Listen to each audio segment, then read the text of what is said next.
Bismillahirrahmanirrahim. Assalamualaikum warahmatullahi wabarakatuh. Selawat dan salam kita aturkan ke junjungan kita Nabi besar Muhammad sallallahu alaihi wasallam. Semoga sahabatnya nanti sampai kita di akhir zaman amma ba'du. Bapak sekalian, selamat sore. Kembali lagi kita ketemu dalam sampul sharing 10 menit tentang bagaimana menulis ilmiah. Kali ini saya akan bahas tentang secara praktis penulisan bagian pendahuluan. Setelah sebelumnya kita membahas tentang bagaimana struktur dan definisi setiap bagian dari poin-poin bagian pendahuluan seperti yang kemarin saya jelaskan. Intinya Bapak Ibu paham setiap bagian dan definisinya, kemudian terkait hal teknis. Contoh pidana problem statement dan reset question, tujuan dan sasaran, dan seperti itu. Silakan googling di internet, explore lebih lanjut. Oke, kembali ke materi. Saya akan bahas tentang tahapannya menulis bagian pendahuluan. Pertama adalah saya baca 2-3 literatur sejenis terkait topik saya, kemudian saya buat kerangka, saya draft, kemudian lalu saya tulis dengan Google Translate, kita review lagi dan finishing nanti. Baik, ini adalah topik saya yang mungkin kita jadi studi kasus dalam penulisan bagian pendahuluan ini.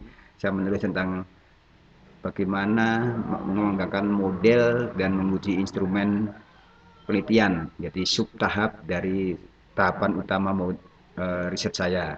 Jadi saya melaporkan pengembangan model dan pengujian kuesionernya. Ini draftnya, draft yang saya akan tulis. Sebelumnya setelah ini saya buat draft, saya baca-baca materi terkait dengan topik terkait tentang video acceptancy. Kita dapatkan clue-clue dan kalimat, kemudian gap-gap terakhir terkait dengan topik kita. Kita baca satu, kita tandain, kita buat ini, dan jangan lupa gunakan paper sejenis sebelumnya yang sudah ada. Jadi kita seperti yang saya jelaskan sebelumnya, kita berangkat menulis dari contoh yang sudah ada. Kebetulan contoh yang sudah ada dari saya. Bapak Ibu silakan lihat contoh paper sejenis dari paper yang Bapak Ibu sedang tulis. Sebagai guideline aja.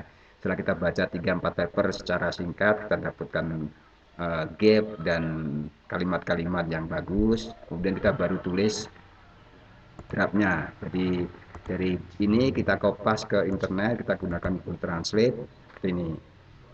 Kemudian dari setiap bagian tadi saya buat kalimatnya 1-2 kalimat yang pas, gapnya. Jadi ini latar belakangnya. Jangan, nggak perlu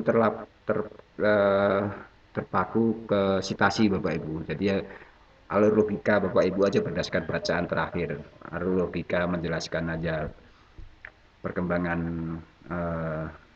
topik terkait saat ini, fenomenanya yang terjadi, kemudian tren, dan di situ Bapak Ibu masukkan gap-gap terkait dengan aspek teoritis, praktis, dan metodologis. Di sini saya masukkan 2 gap, 1 dan 2. Gap pertama adalah topik saya ini bagaimana mengembangkan model ini. Orang teknis cenderung melihat dari sisi teknis dan orang sosial melihat dari sisi sosial. Baru saya gabungkan ini. Dia ada kata di sisi lain. Kemudian ini kalimat penegas. Sama juga dengan, karena ini saat sounding aspek metodologinya, bahwa metodologi pengembangan model dan pengujian kuesioner itu masih jarang dilakukan seperti itu. Terlihat jarang dipublikasi, jadi seperti itu. Ini kalimat masuk posisi saya, penelitian saya, kemudian ini tujuan, dan ini sasarannya, ini metodologi secara singkat, manfaat yang saya harapkan dari ini. Jadi ada kata-kata mungkin, jadi kalimat aman di ilmiah. Bisa saja tidak kan? Nah, mungkin.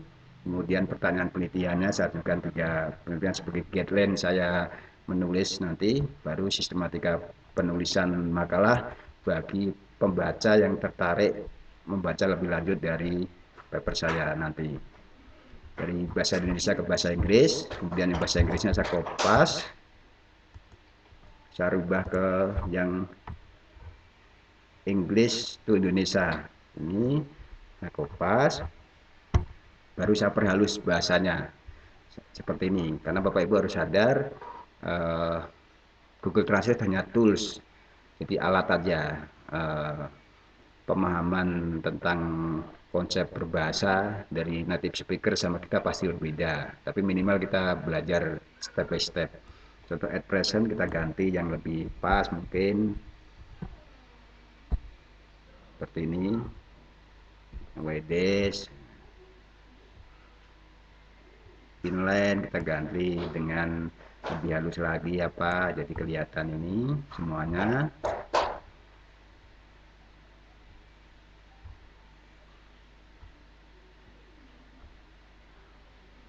Additional again kita ganti seumpama dengan in addition, on the set kita ganti dengan meanwhile,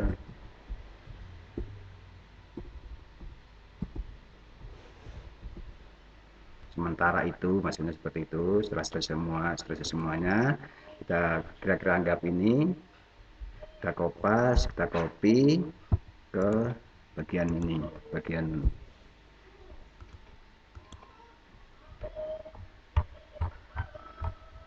baru. Dari situ kita perhalus lagi seperti ini.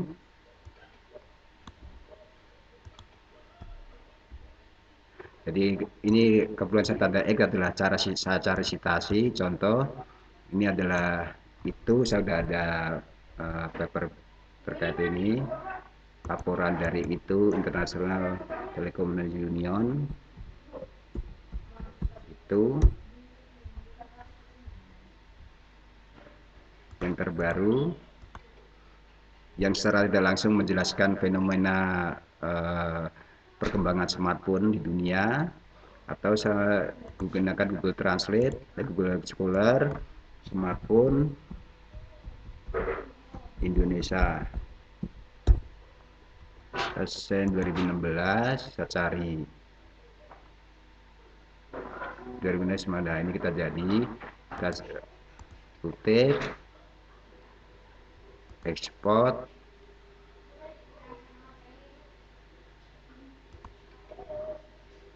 kita save ke EndNote. Oke. Puspitasari, jadi sudah ketahuan Puspitasari, kemudian kita masukkan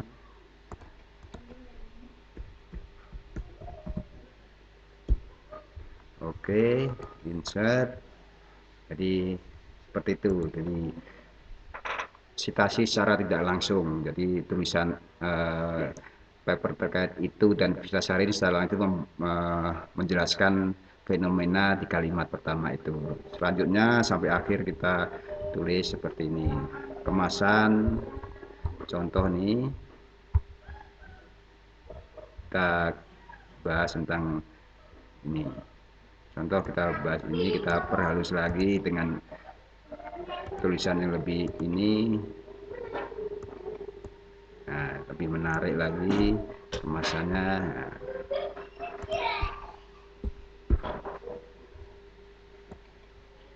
dari ini, nah, lebih kelihatan seperti itu. Kelihatan tidak perlu fokus kembali tidak fokus ke kutipan, tapi minimal poin-poin yang utama clue-nya terlihat dalam satu bagian yang terstruktur.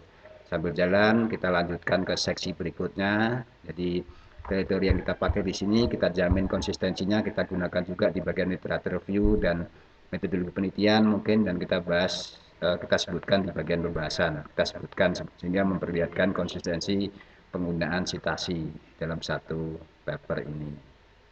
Demikian, alhamdulillah, semoga bermanfaat penjelasan secara singkat.